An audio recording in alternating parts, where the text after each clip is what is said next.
lack of better words, it was like a delightful movie. Like, Yeah. We should watch that with Ashley and Sushi. Feel the vibes, it's a night so lush.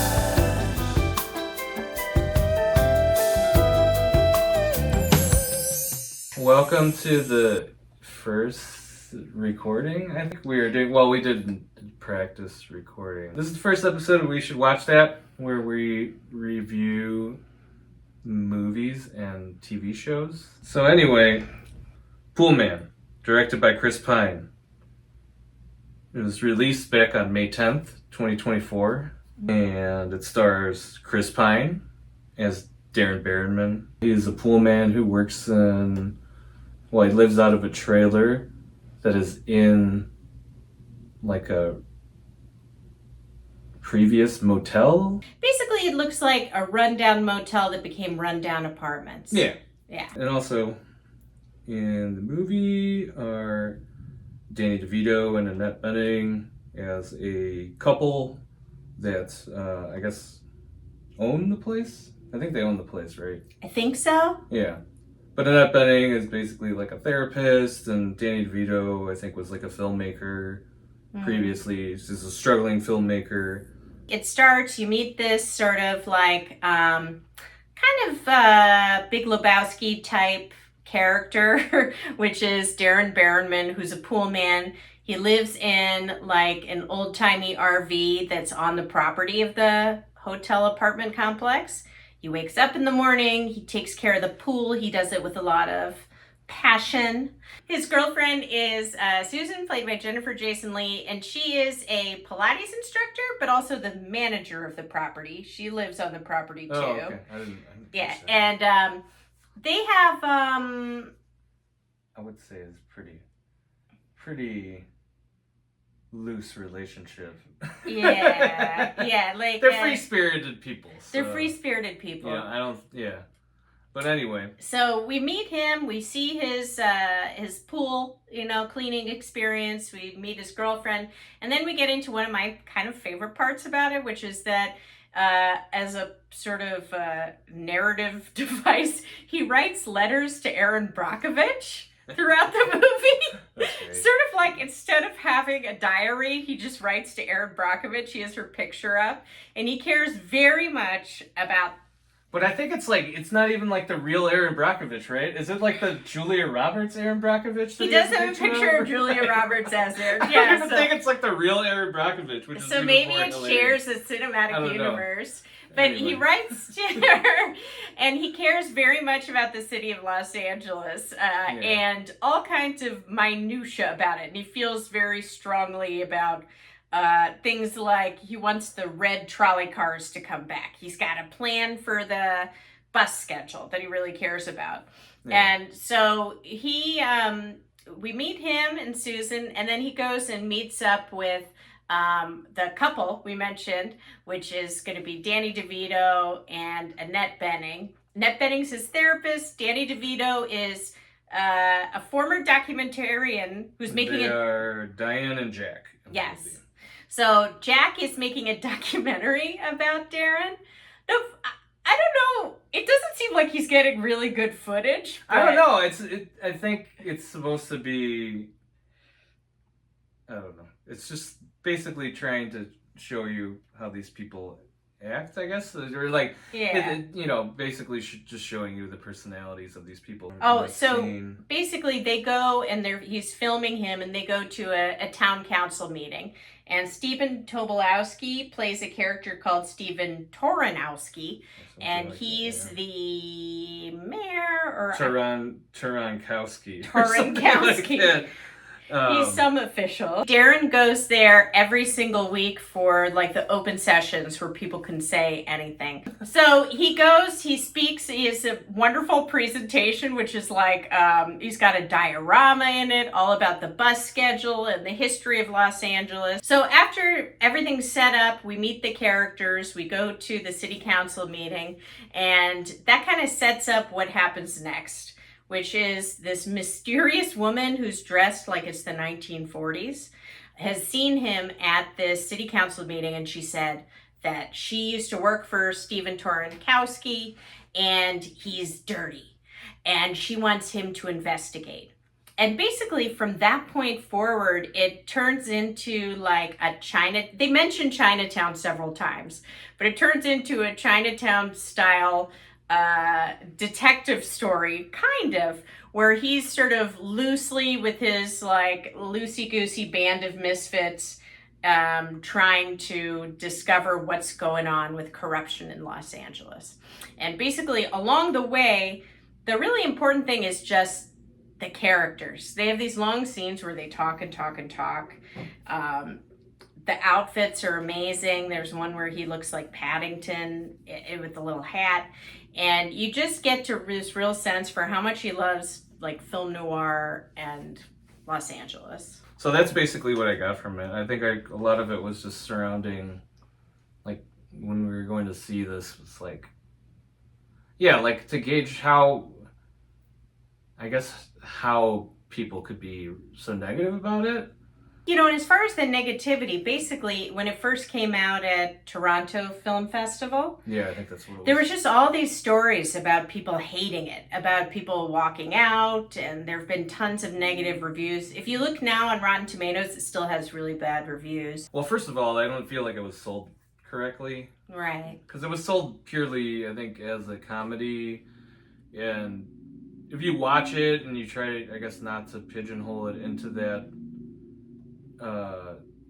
genre, then there's a lot for where it goes, you know, like I feel like there's a lot of heart in the movie and you can really feel it like throughout all the different scenes, even with like the goofier moments. I think that's always at the root of it. So I don't know, I just personally felt that it was I mean, sure, is it cohesive?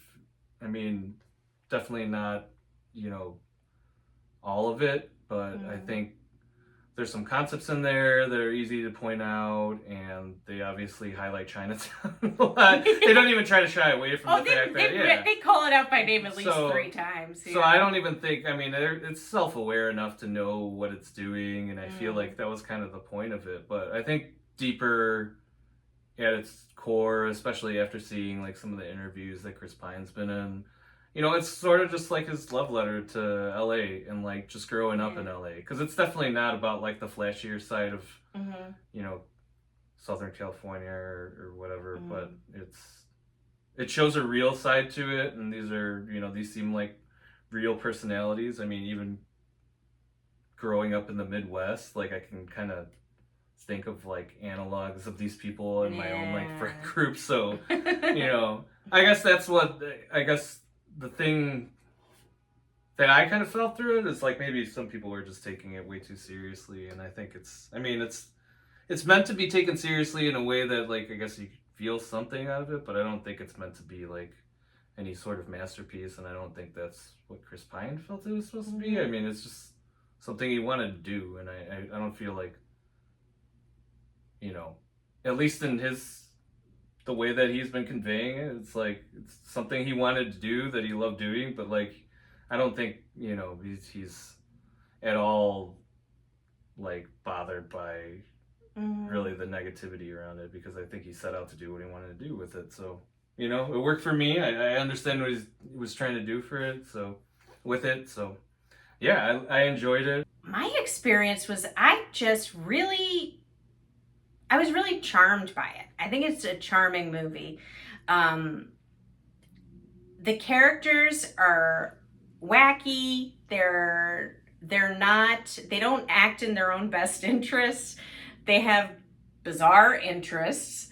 And they're just having fun, like, and living their lives, you know, like, I loved each and every one of the characters that they explored. They all had fun moments. Also, I think you see this with movies that are directed by actors. There's just like lots of fun little things that they get to do. Like each character has their own quirks. I thought the humor was great. I thought the tone was, you know, the plot, yeah, it's a little uneven, but I sort of didn't care because the tone was even. The characters were having a good time. The wardrobe. The wardrobe was fucking awesome. I mean, it was either like very realistic. Yeah. For like, you know, the moments where they're just hanging out in LA or like in the, you know, apartment complex area. But then, you know, those surreal moments where he's like having these dreams.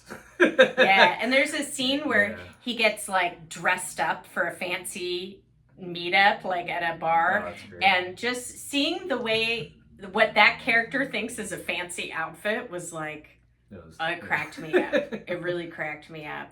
And there's like real heart to it. Like, I think it's sort of a movie about sort of people who don't really have stability in their lives, except they find a makeshift family. That's like, you know, sort of the conclusion of it really wraps up with how tight he is with Jack and Diane and how they're there for each other. So I think it's more just like, it's more of a vibe.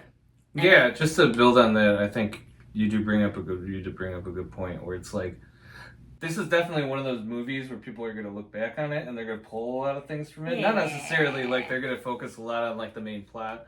Not like the main plot is not fun. Yeah. But I think there's a lot more fun moments in it that are not necessarily, like relevant to like specifically to the plot that people will remember or like they'll probably be quoting.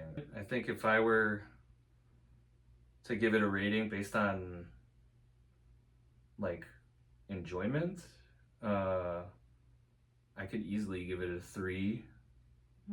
And if I were just to say, you know, maybe based on like quality alone, comparatively to like other films, I'd probably give it maybe something closer to like a 2. But I still don't think it was like awful. I think that there was a lot of